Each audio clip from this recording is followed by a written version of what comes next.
Tidak benar ya legowo itu.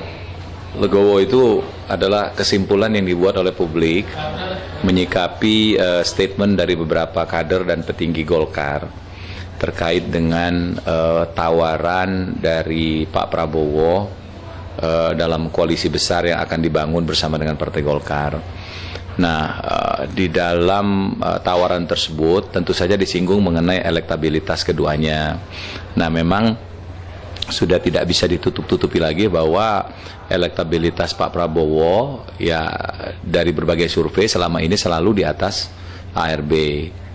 Nah, makanya dalam rangka menuju kemenangan ada saran dari beberapa kader Golkar dan pengurus DPP agar supaya kita menurunkan posisi tawar kita dari nomor 1 menjadi nomor 2. Nah, ketika pertanyaan ini diajukan kepada Pak ARB, tentu saja dia akan menjawab, ya bagi saya yang penting itu adalah ya bagaimana kita bisa membangun koalisi yang pada akhirnya akan menjadi rumah, menjadi satu kekuatan bagi kita untuk mendeliver janji-janji politik kita.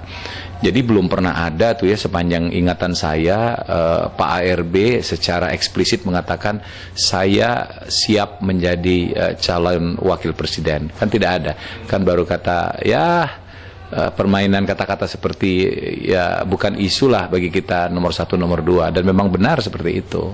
Jadi rapat harian kemarin itu hanya mengevaluasi hasil pileg yang kurang memuaskan, tidak mencapai target 27%, kemudian merekomendasikan kepada DPP agar melibatkan Ormas dan Sayap dalam setiap pengambilan keputusan, kemudian mengusulkan agar DPD 2 bisa menjadi peninjau dalam Rapimnas ke-6, dan melibatkan para caleg ya baik yang berhasil kembali ke Senayan maupun tidak sebagai mesin partai untuk Pilpres mendatang. Jadi nggak ada tuh mengevaluasi ARB sebagai ketua umum, kemudian mau bikin munaslup, tuh nggak ada. Komunikasi politik antara semua partai politik itu kan masih terjalin, dan memang seharusnya demikian, mengingat bahwa hanya Nasdem dan PKB yang sudah ijab kabul ya, katakanlah demikian dengan PDIP. Selebihnya partai-partai tengah lainnya itu kan belum mempunyai ikatan apapun kepada Gerindra maupun dengan Golkar maupun ya 3 besar itu kan belum ada. Nah, oleh karena itu kemungkinan apapun terkait dengan poros misalnya gitu, berapa poros masih serba mungkin. Jadi kita jangan cepat mengambil kesimpulan bahwa nanti akan hanya ada 2 poros, porosnya PDIP dan koalisinya, kemudian Gerindra dengan beberapa koalisinya. Bisa saja nanti Golkar membuat poros baru dengan melibatkan beberapa partai politik yang sekarang ini sedang wait and see juga.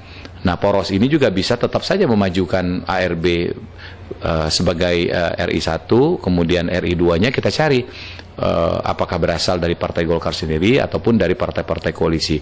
Kalau misalnya harus dipaksakan ARB itu maju, tetap maju sebagai presiden dengan elektabilitas yang rendah seperti sekarang.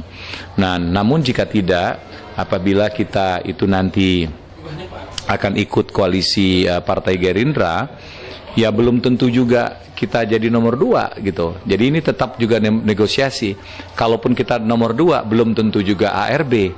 Ya, bisa saja kader-kader Golkar lainnya yang ditawarkan oleh Golkar untuk menjadi mitra dari Prabowo, bisa seperti itu.